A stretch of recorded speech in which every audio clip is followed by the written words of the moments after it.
What is your name, what are your pronouns, and what are you going to talk about today? So my name is Huseyin Arslan. I go by Huey. It's he, him, and I'm just going to talk about my experience of sort of growing up in a mixed Muslim Christian household. Sort of Arabic, English, cultural upbringing. Could you please describe what you mean by a mixed multicultural household? Yeah. So my mum was born in England. My dad was born in Turkey. He came over to the UK when he was very young, 19. Didn't speak a word of English. Met my mum, sort of love at first sight sort of thing. When they married, they didn't speak a word of each other's languages. They had to have an interpreter at the wedding. But they've been going 25 years strong now, and the differences in culture that I had in my house there's a bit of a culture clash between Islam and Christianity and sort of Arabic culture and British culture. How did this affect you growing up? It was around this time when Saddam Hussein was very prevalent in the media. My first name is Huseyin. It's spelt differently, but small children don't make that distinction. I was encouraged from a very young age to sort of change my name. I can't really remember how I felt about it at the time, but it's something that I think about now as an adult, and I think, that shouldn't have been the way it was. I'd get called a terrorist in the playground. I'd get, spat on. My father would get dirty looks when he came to pick me up from school and things like that. Have you felt marginalised or stereotyped due to coming from a multicultural background? I'm white. I look white. English is my first language. I don't have a heavy accent. So people meet me and I speak to them and, they assume I'm English, which I am. But, then I'll tell them my name and they'll be surprised. And, I'll tell them that I'm from Turkey and they'll be surprised in that way. So I think there is some marginalisation there. Just going back to when changing my name, I think that's the biggest thing, really.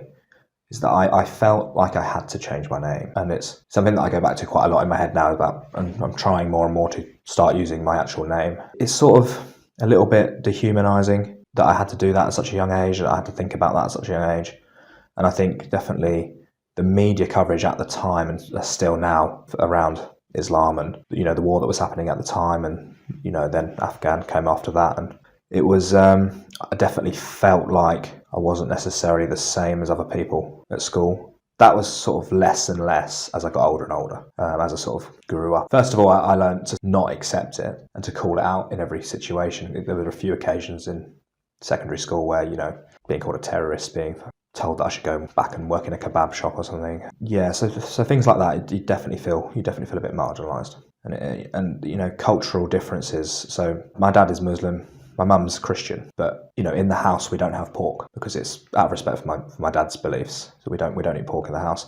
And things when you bring friends around, they make comments. Why don't you have bacon? Things like that. There's sort of a preset of jobs that a lot of people in that community get shoehorned into, and that's stereotyped a lot. I think it's probably one of the biggest stereotypes. Obviously, there's the suicide bomber stereotype, which is not really a stereotype; it's just an insult. It happened a lot when I was younger. I think stereotypes around language barrier, and I think that happens with everyone whose first language isn't English in the UK. There's always that stereotype around. There's a slight accent or there's a slight language barrier, and people instantly assume you're less intelligent or you're less competent, and that just isn't true at all. I mean, we see at the university today that, we've got so many students from all over the world, and some of them have, slight language barriers and things, but they're here doing master's degrees and they're intelligent people. Has any marginalisation or stereotyping happened at the university, and you have felt quite accepted here? I feel like I felt very, very accepted here. The one thing that happens a lot here is that I get called by my surname a lot, but I'm almost certain that's just a misunderstanding that a lot of people make because my first name is a common surname. But other than that, I felt incredibly accepted. The university makes it, I'd say, easy, but it could be easier to change your preferred name on all the systems, and that's very helpful. But yeah, I've never, I don't think, come across any sort of overt racism or Islamophobia. Not that I'm not Muslim, but people sometimes assume that I am. Especially when I tell them my name, I tell them my father's Turkish and Muslim. I've never sort of come across any prejudice here at all, to be honest. I feel like because I've gone by Huey for so long, and I actually really like that name, it's difficult because I sort of feel like I should go by my full name. For me, I feel like I have sort of a cultural responsibility to to do that. So it's definitely a conflict that I have sort of internally with myself about what I do there. I am trying to make that shift. I'm trying to sort of put my full name in brackets or put Huey in brackets, but it's something that because I was conditioned from such a young age, the only person who used my full name was my father. My mum would call me. My mum still calls me Huey. The only person who calls me Huseyin is my dad. Really, it's difficult for me to, I think, make that adjustment, but it's something that I think about a lot, and it's something that I'm trying to do more. Could you do some myth busting about stereotypes? Yeah. So, well, as I said, my parents met when they were very young. They didn't speak a word of each other's language. My mum's family were convinced that my dad was just after a residency. But then, 25, 26 years later, they're still together, 4 kids, really happy.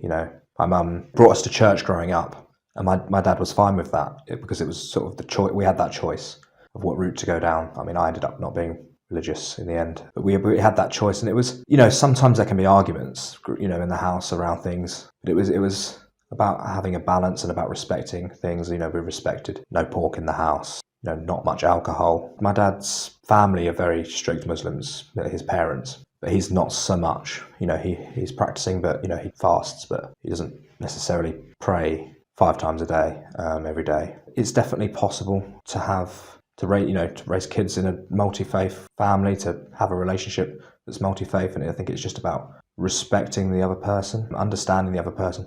I think it's when someone's got faith and someone hasn't, I think that's more difficult, because when 2 people have faiths that are different, they understand each other's faith because they have faith themselves. And I think that's what worked for my parents, is that neither one of them wanted to convert the other. They were respectful, they listened to each other, they do everything together, but they just have that separation of what they believe. So yeah, it was never something that was an issue growing up.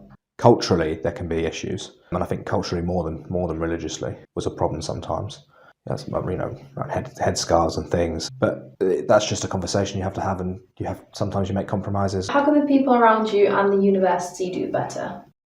I think it's difficult, really, because I think that people who come to Hull, generally student-wise, are of that generation where they just don't bat an eyelid. We're very, very multicultural campus. We've got a lot of culture, a lot of faith, a lot of people from different places. What you don't see much, though, is people who are very mixed in, sort of English, Christian, Muslim.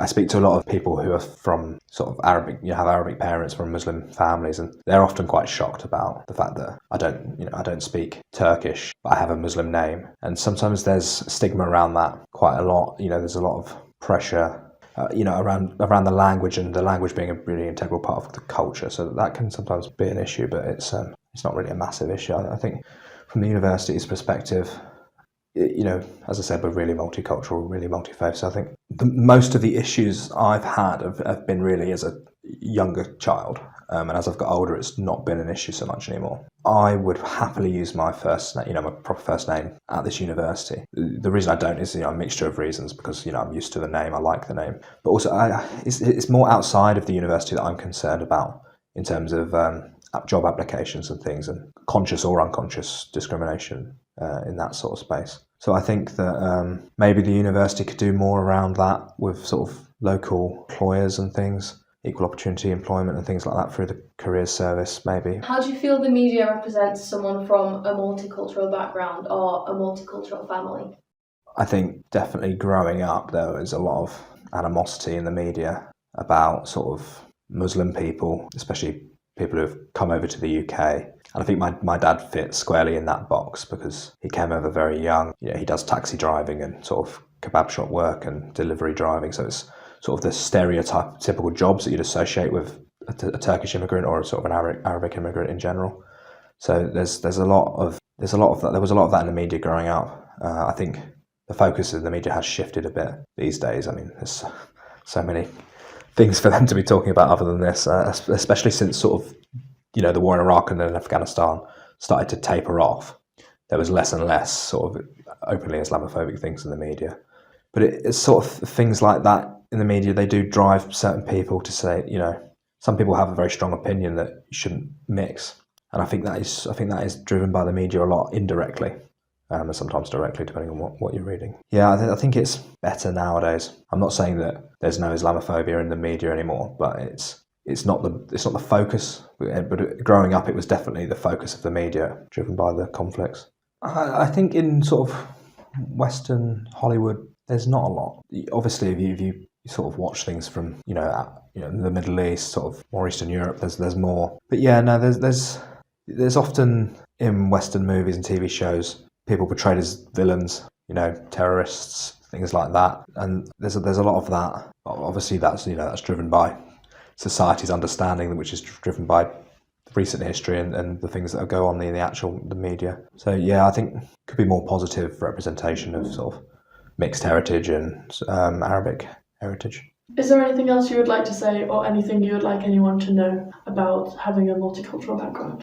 The one piece of advice I'd give is just don't be ashamed of yourself. Don't be ashamed of who you are. Don't feel like you have to change, because it's something that I felt like I had to do as a younger child, and it's something that I think back on now and regret. Despite the fact that I'm happy where I am now, you look back and you think I shouldn't have felt like that. I shouldn't have had to do that.